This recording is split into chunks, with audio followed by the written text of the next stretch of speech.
Emma Johnson found herself in a CEO romance novel, and to make matters worse, she was a supporting character. Miss Johnson, congratulations. You've passed the interview to become Mr. John Smith's secretary. Hearing John Smith's name, Emma recalled the novel she had read last night. John Smith. The domineering CEO who only cared about profits. But after meeting Emily White, he becomes more humane. And me, Emma Johnson, the supporting character who tries to seduce him and ends up with nothing. What a joke. I, Emma Johnson, a graduate from a prestigious university, can find any job I want. Why get involved with the main couple? She decided to refuse the offer. Thank you, but I must decline. The monthly salary is $10,000 plus various performance bonuses. If there are no issues, you can start on Monday. $10,000? Plus bonuses? The offer was too tempting to ignore. Sounds great. I'll start on Monday. Despite her reluctance, Emma I admit, I took a gamble. As long as I didn't try to attract the male lead and diligently did my job, I believed that in time, I could become wealthy and gracefully retire. Because I wasn't the original person and my expertise didn't match the job, I had no experience when I first started as a secretary. John Smith often scolded me harshly. You're late again. How many times do I have to tell you to be punctual? I've always been strong-willed. During that time, I studied hard during the day, sought advice from various seniors, and cried under the covers at night. After crying, I continued working. 3 years have passed, and I finally made it. I became the longest-serving secretary by John Smith's side, and we worked increasingly well together. No one thought anything inappropriate or felt resentful. You've really improved quickly. It's impressive. Firstly, everyone saw how quickly I improved and how hard I worked over the years. Secondly, John Smith had a habit of scolding people, and as his closest work partner, my patience was admired by all. One day, as usual, I accompanied him to the golf course to meet a client. While touching up my makeup, I saw a girl arguing with him. So what if you have money? Does having money mean you can do whatever you want? The girl speaking had fair skin and a stubborn expression, uttering such cliched lines. Judging by the time, I guessed she was the female lead, Emily White. I was torn about whether to step in and help, but would doing so disrupt the plot? What are you standing there for? Do you think I'm paying you to watch the show? John Smith's cold voice reached me. I took a few deep breaths, put on a professional smile, and walked over. Hello, Mississippi. I'm Mr. Smith's secretary. If there's anything you need, you can talk to me. As soon as I arrived, John Smith walked away without looking back, leaving me to clean up the mess. Your boss's golf ball hit my head. What kind of compensation do you need? I asked with a forced smile. Are you just like him? Do you think money can solve everything in your world? Let me tell you, I, Emily White, won't take a penny from you. Goodbye forever. Watching Emily White's departing figure, I pulled out a handful of sunflower seeds from my Hermes bag, munching and sighing. One person is refreshingly indifferent to money, while the other is a materialistic flower who loves money. How did these two with such different values end up together? I have to say, the power of the plot. On the way back, the car ride was filled with a comfortable silence, interrupted only by occasional conversations. John, Mrs. Smith mentioned that you haven't been back to the old house for a meal in a long time. She wants you to come home this weekend. John Smith lazily pretended to nap beside me, his thick eyelashes casting shadows over his finely chiseled features. Such a handsome face. What a pity he has to speak. I'm not going. Mrs. Smith said if you don't come back this time, she'll bring your potential match to the office to find you. Hearing this, John Smith irritably rubbed his temples. Got it. Weekend, you're coming with me. Being accustomed to playing the sycophant for John Smith, I immediately understood his unspoken request. John, I get what you mean, but that's my time off. It's not right for you to openly take it away. 5 times the overtime pay. All right, boyfriend. John Smith is great in every way, except for being a bit unapproachable and uninterested in women. At 26, he's still single, not because of anything else, but because he thinks he's too exceptional to settle for anyone. As for me, I'm considered fair-skinned and beautiful, but the reason I'm single is that I simply don't have time for a relationship. Helping him out while making money, why not? On the weekend, I affectionately held John Smith's arm as we entered the old house. Who is this? Your daughter-in-law. Isn't this Emma Johnson, your secretary? Yes, over time, feelings developed. I awkwardly greeted Mrs. Johnson, who forced a smile and invited us in. As soon as we stepped inside, I saw Emily White sitting in the living room. Now it was my turn to be stunned. What was going on? Wasn't Emily White supposed to be a poor, innocent girl? How could she be John Smith's arranged date? Emily is the daughter of Mr. Johnson's friend. Her family went through hard times, so she's staying with us for a while. I nodded, cursing myself for skimming through the novel too quickly back then. After Mrs. Johnson left, Emily White approached us, but she didn't spare me a glance. Instead, she arrogantly looked at John Smith. Are you Mr. Johnson's son? Hadn't Mrs. Johnson already introduced him? Was I the one with memory loss, or was this protagonist not very bright?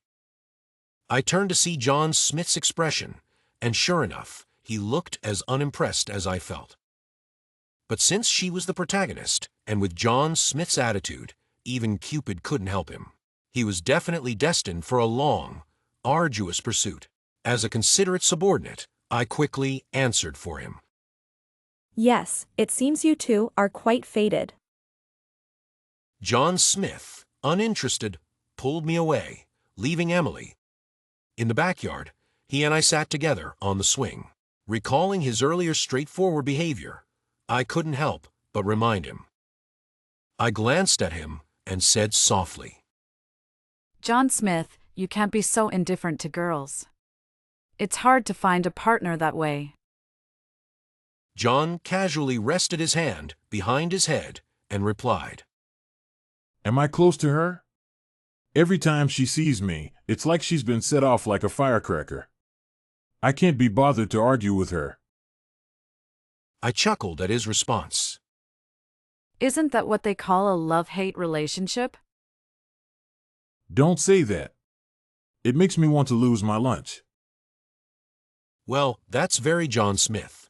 Knowing him for so long, I understand he's famous for being the anti-pretentious expert. Curious, I asked him. So, what kind of girl do you like? With a smug look, he replied, I'm too exceptional to belong to anyone. Otherwise, everyone else would be green with envy. If anyone else said that, they'd probably get punched. But coming from John Smith, it somehow makes sense. He's been outstanding in both academics and conduct since childhood. At work, he's meticulous, and no one has ever questioned his professional abilities. He's like a calming presence, the confidence of all the employees. When he's not working, he cooks, works out, and lives life earnestly. His looks are also top-notch. Such an exceptional person, it's indeed hard to imagine who could be a match for him.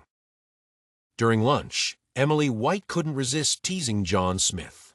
Despite her efforts, John remained indifferent, focusing his attention on serving me food. John, are you ever going to stop being so serious?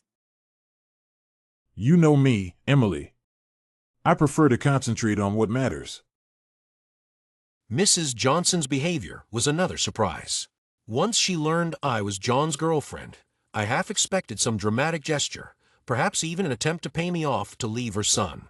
Instead, she greeted me warmly. It's lovely to meet you, dear. John has spoken highly of you. By the end of the meal, things became clear. Mrs. Johnson's primary concern was that John was in a relationship. She seemed indifferent to who I was or my background. As for Emily, despite her teasing, she appeared to be genuinely attracted to John. I noticed her blushing several times. You're really something, John. Always so focused. Just making sure everyone is taken care of. John, on the other hand, remained mostly silent and seemed completely unaware of the admiration in Emily's eyes. In the evening, Mrs. Johnson invited us to stay the night. Why don't you two stay over tonight?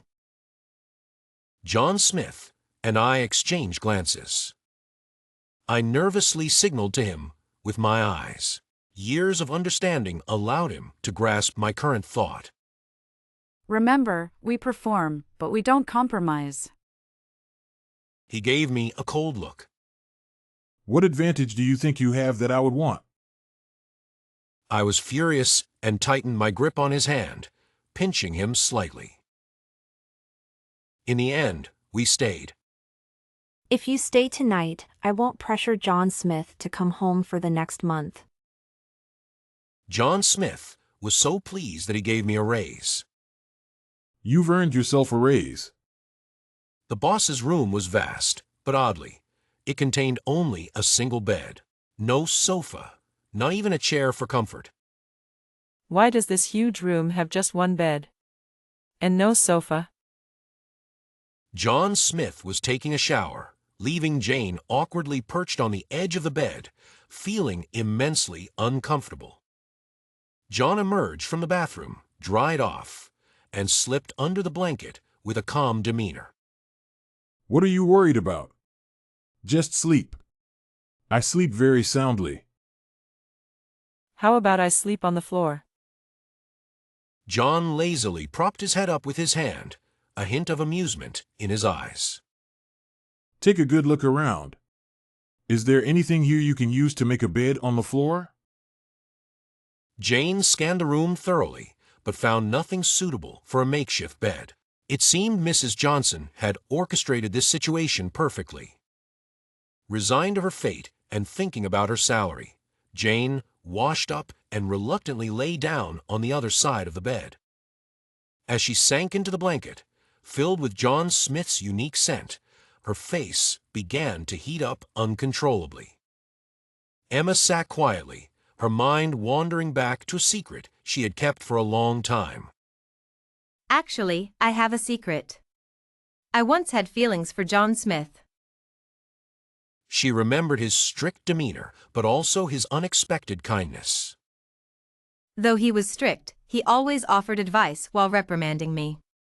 Despite his sharp tongue, he would always shield me from drinking when I couldn't handle it.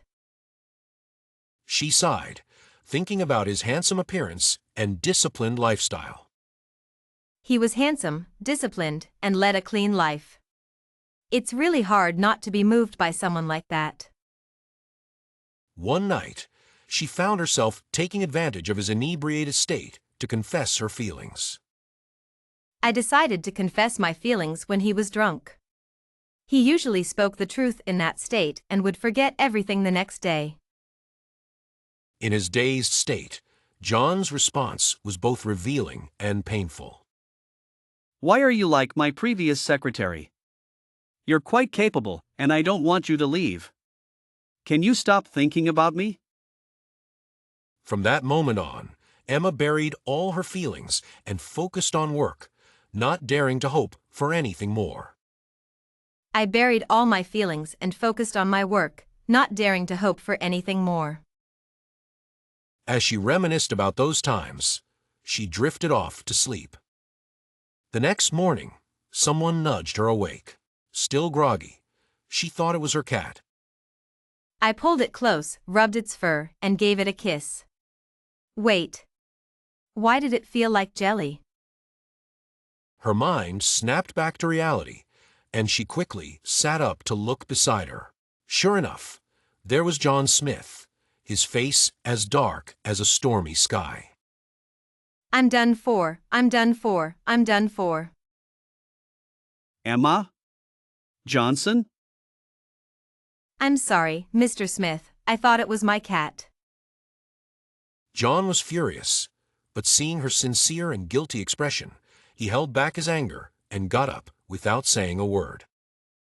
On Monday, I stayed home, too afraid to go to work. As I was contemplating whether to resign, John Smith called. I answered the phone with trembling hands. Where are you? His voice was stern, making my heart race. I'm sorry, Mr. Smith. After what I did, I can't face you anymore. I've decided to resign. There was a pause on the other end. Resign? You're resigning just because you kissed me? I blushed, feeling embarrassed. I'm sorry for compromising your dignity.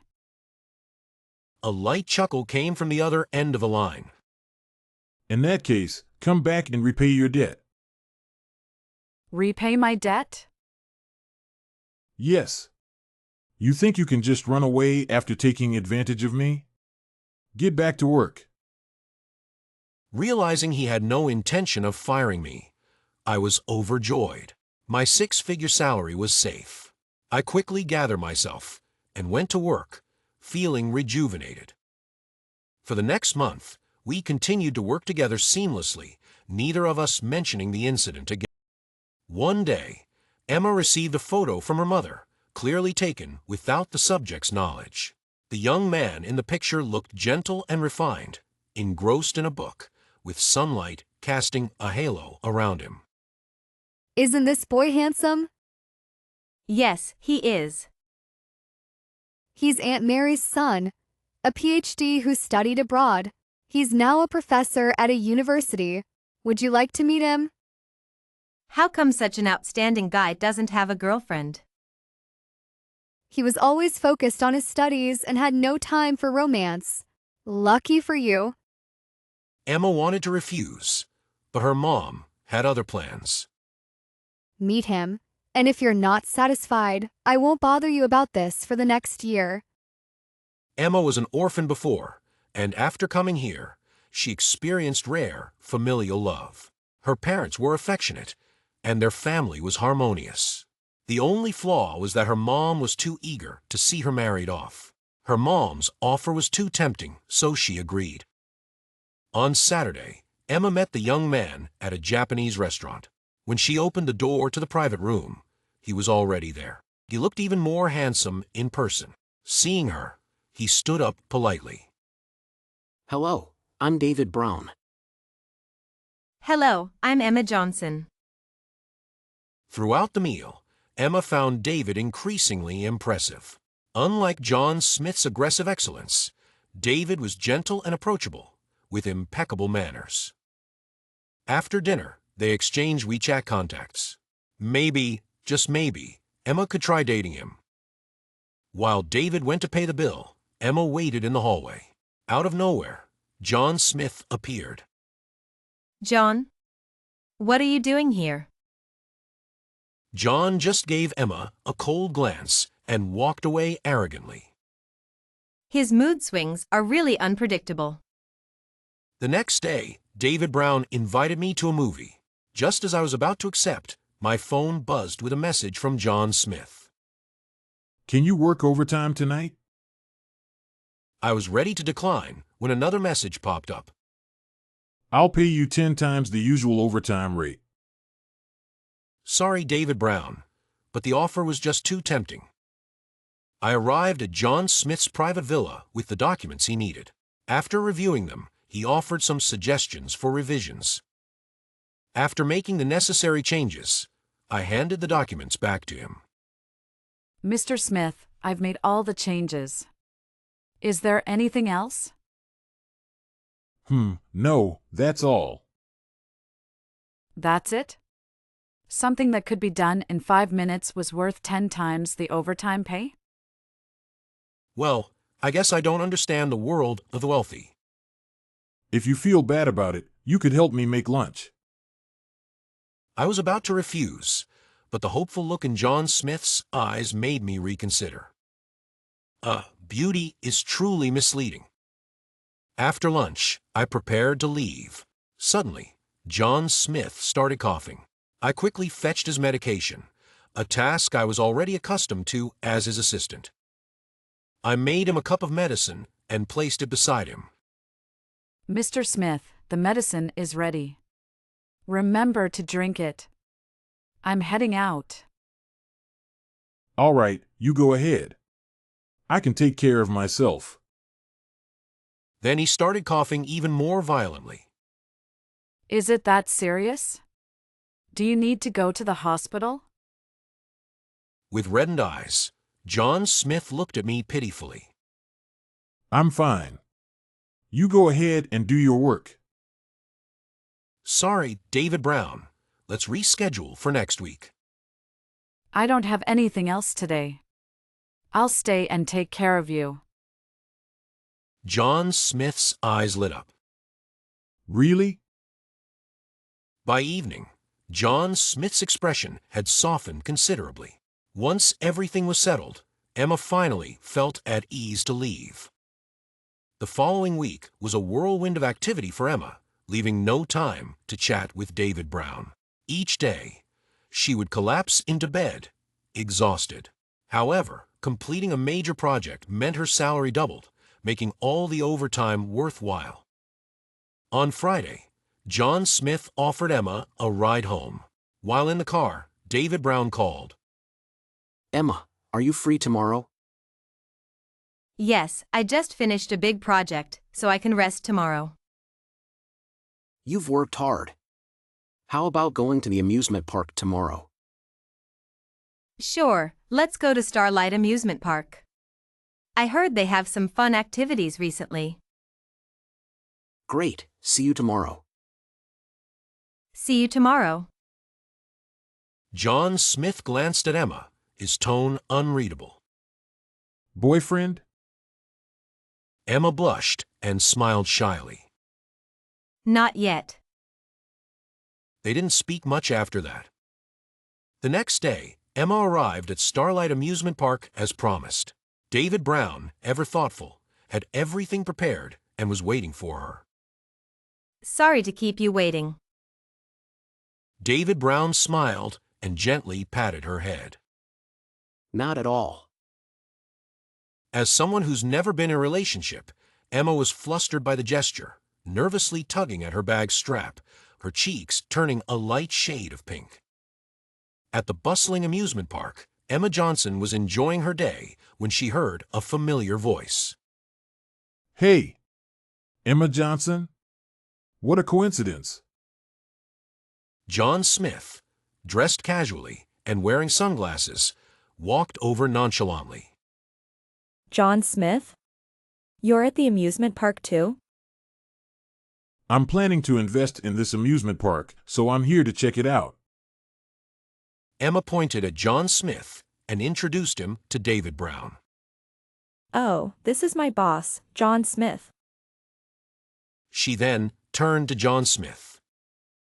This is my friend, David Brown. David Brown didn't mind and greeted John Smith warmly. Nice to meet you, Mr. Smith.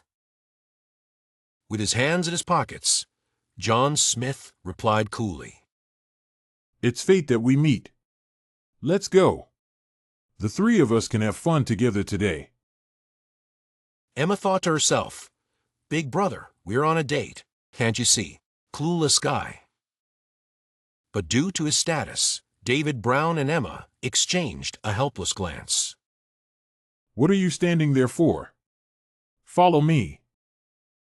Today, I discovered just how childish someone can be.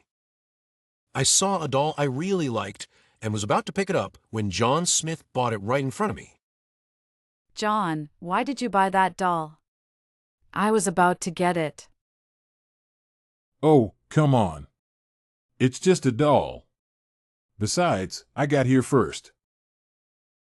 For the rest of the day, Whatever I showed interest in, he would buy it first. By the end of the day, I hadn't managed to buy a single thing I liked. Why is John doing this to you? I don't know, but it's really annoying.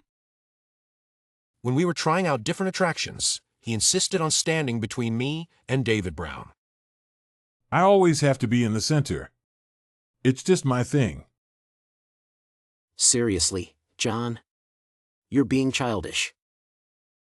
In the evening, the amusement park's nighttime activities began. We were taken to various places to change costumes and put on masks to participate in their park event.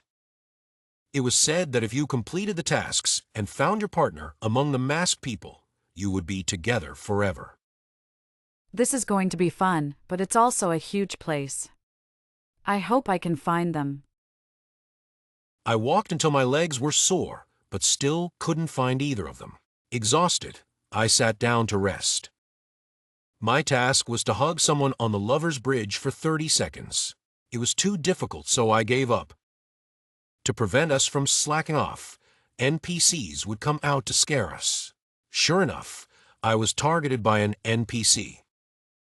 Oh no, here they come. A group of masked people ran towards me, and I had no choice but to run away in fear. Suddenly, I saw a slender hand within my sight. He grabbed me and started running. Before long, we had shaken off the NPCs. Thank you. John Williams. The masked person looked at me without speaking. I noticed the note in his hand. Is your task also to hug someone on the Lover's Bridge for 30 seconds? The masked guy nodded. Have you found your task partner? He didn't speak, but nodded and pointed at me. Do you want to complete the task with me? He nodded again. All right, let's do it together. Since I didn't know when I would find John Smith and David Brown, I might as well complete the task with someone and get rid of those NPCs. John Williams and I stood awkwardly on the Lover's Bridge, exchanging uneasy glances. My toes felt like curling into the ground. The judge beside us watched intently. Sighs. Oh well, it's all to escape those terrifying NPCs, John, forgive me. I stepped forward and wrapped my arms around his waist, feeling his body stiffen for a moment. Softly, it's okay. Just hold on. He hugged me back, his scent faint and reminiscent of John Smith. Thinking it's just the scent. Such a good brother couldn't possibly be like John Smith, that taskmaster. If John Smith saw me being surrounded by NPCs, he'd probably stand by and laugh at me. After completing the task, the judge handed each of us a glowing wristband. Now, even if we slacked off openly, no NPCs would come to scare us. Excited. How wonderful. John Williams had already left. I took off my mask and sat by the door, waiting for John Smith and David. Emma sat waiting for what felt like an eternity, boredom creeping in. Finally, she saw David Brown approaching, holding a girl's hand. David scratched his head awkwardly. Sorry, Emma. I met this girl while on a task and we really hit it off, so… I get it. Best wishes to you both. Emma was genuinely happy for him. They didn't interact much, and their paths rarely crossed. Knowing he found his happiness was a relief for her too. David pursed his lips, his cheeks slightly flushed, and exchanged a glance with the girl beside him before looking back at Emma. I wish you happiness too. He then leaned in and whispered mysteriously. I think your boss has feelings for you. David, don't joke about such things, okay? You're too close to see it clearly. We're off now. You wait here for him. After saying goodbye to David and the girl, Emma sat back down. His words, "John Smith likes me," left her mind in turmoil. She rested her head on her hand, pondering for a long time, but it still seemed impossible. How could John Smith like me? But then again, he did act a bit strange today. She couldn't figure it out and irritably ran her fingers through her hair. Your hair is already thin. If you keep pulling, you'll have none left. John Smith walked up to her, one hand in his pocket, looking rather smug. Didn't you complete the task? His gaze shifted away. No. Seeing his guilty expression, Emma laughed. It's okay, it's not embarrassing. I won't make fun of you, ha ha ha. Let's go home. But you didn't finish your task. Ever heard of the power of money? Without David Brown, I returned to my single, working life. Every day, I was at John Smith's beck and call. Today, he asked me to go to his villa to fetch some documents. I searched for a long time in the drawer where he usually kept his papers, but couldn't find them. So, I called him. Mr. Smith, I can't find the documents. Where else should I look?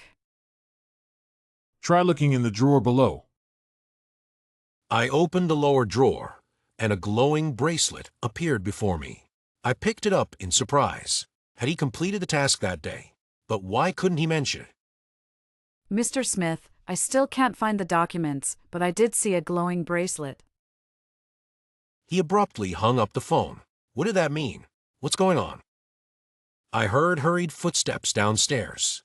In no time, John Smith came rushing over, panting, and snatched the glowing bracelet from my hand, looking at it nervously. Don't get any wrong ideas, Wrong ideas about what? He muttered something softly. I've never seen anyone more straightforward than me. What? I didn't catch that. Nothing. I'll find it myself. You can leave now.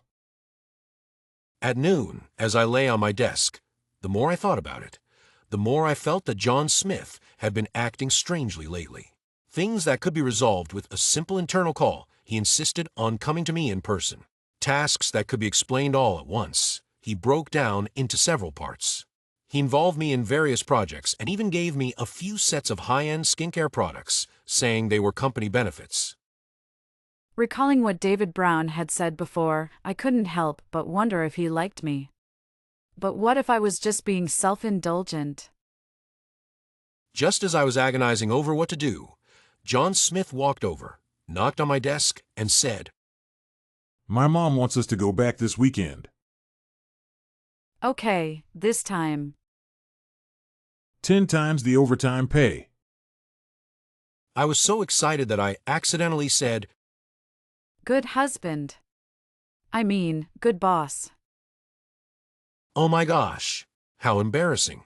I covered my face and fled, missing the slight blush on John Smith's ears. Returning to the old house that weekend, I encountered Emily White once again. This time, her demeanor had shifted. She no longer appeared confrontational, but rather carried herself like a hostess. What had changed? After dinner, John Smith and I strolled through the yard. Emily approached us, arms crossed coldly. No need to pretend, I know you two are a fake couple. John paused, and I looked at her nervously. How do you know? Not only do I know you're fake, but I also know that John Smith's future partner is me. It's written in a book. I'm the heroine, and John is the hero. We are destined to be together. John, hearing her bizarre words, simply said she was delusional and pulled me away. But I stood there, stunned. Is this the heroine waking up? Emily looked at me arrogantly. I know you're doing this out of necessity. Resign voluntarily, and I won't leave you with nothing.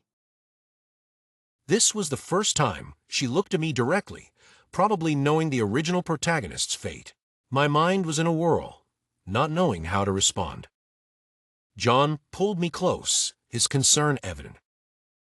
What's wrong? Seeing I didn't speak, he shielded me in his arms and turned to Emily. I don't know where you got those absurd ideas, but I have two things to tell you. First, you have never been my type. Second, I like Emma Johnson. Even if we are pretending now, I will keep pursuing her until she agrees. This sudden turn. The room was quiet, save for the soft murmur of the air conditioning. On the bed, a confession had just taken place. I didn't actually plan to confess now. I even bought something you like at the amusement park, and nothing was set up. But in that moment, I just blurted it all out. His cheeks flushed, and he looked down, fidgeting with his hands like a nervous schoolboy. The sound of thumping filled the air. It took a moment to realize it was my own heartbeat. It turns out, after all these years, I still had feelings for him. I stood up, wrapping my arms around his neck, and kissed him. His lips were surprisingly soft. I initially intended just a light peck, but the stunned man quickly regained his senses. He held my head, deepening the kiss. When the kiss ended, he leaned in close, his breath hot against my ear. I'm done for. I've fallen in love. Blushing, I buried myself in his embrace. The next second, his warm breath came again, and I knew I had fallen too. The first encounter between John Smith and Emma Johnson was rather unremarkable. She was clumsily moving some files, catching John's disdainful eye. Muttering to himself, HR really hires anyone these days. John thought Emma wouldn't last long, and he'd soon have to look for another secretary. To his surprise, she stuck around for 3 years, evolving into a competent professional. Their teamwork became seamless. Thinking, I never thought I could like anyone, but Mom won't stop pressuring me. Maybe I should ask Emma to pretend to be my girlfriend. John chose Emma because she seemed to love money and had no interest in him. But he was wrong. At the old house, Emma kissed him. Thinking, various scheming women flashed through my mind. I didn't expect her to hide her intentions so well. But those innocent eyes. I can only sulk alone. On Monday, John was contemplating how to deal with her when his assistant informed him that Emma hadn't come to the office. Calling Emma, why aren't you at the office? Embarrassed, I feel so ashamed. I want to resign. Thinking, could it be that I wronged her? Fine, I'll give her another chance. After that, John found himself paying more attention to Emma, trying to see if she liked him.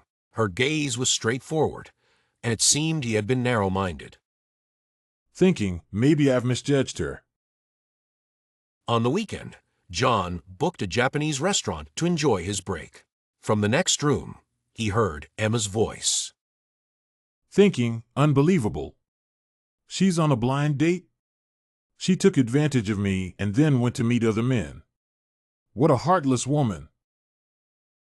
Excitedly, John. Fancy seeing you here. Coldly, humph. Over the weekend, thinking about Emma dating other men made John irritable. He decided to call her over. Thinking, I know how much Emma loves money. She can't outsmart me. The following week, John assigned Emma a big project and even gave her a raise. He had to admit, her indifference to romance was quite pleasing. Thinking, perhaps this will keep her focused. On Friday, John drove Emma home and overheard her planning a date with her blind date. Frustrated, he didn't say a word. That night, he tossed and turned in bed. Thinking, I can't let their date succeed. The next day, John pretended to run into them and successfully inserted himself into their date. Thinking, I am too clever. By the end of the day, John had successfully disrupted their date and felt great. In the evening, during a park event, he saw a group of NPCs chasing someone. Thinking, even with a mask and different clothes, that's definitely Emma. John instinctively took her hand and led her away. In an open space, she looked at him gratefully. Thank you. Who are you? Nodding or shaking his head to answer. Emma saw John's task, and it turned out they had the same task. Deciding to complete it together, John found himself nervous when they had to hug. Thinking, no problem. I'm a grown man. I wasn't nervous at all. I was nervous. She hugged him, soft and fragrant. John trembled as he hugged her back, wishing time could stop at that moment. When the judge announced time was up, he reluctantly let go. Thinking, I might have fallen for her. But for his woman, John needed a proper confession. While he was carefully planning, annoying Emily, White claimed she was the heroine of a novel, and John was the male lead. Smugly, we're destined to be together, John. Disgusted, nonsense. John pulled Emma away, but she seemed to care about Emily's words. Ignoring it, he hugged Emma and confessed his feelings. To hell with being the male lead or destiny. I have my own will. Emma, I like you. In a moment of impulse, John faced the consequences of being embarrassed, but seriously confessed to the girl he liked. Kissing him, I like you too. John was over the moon. Excitedly, one kiss isn't enough. Let's do it again.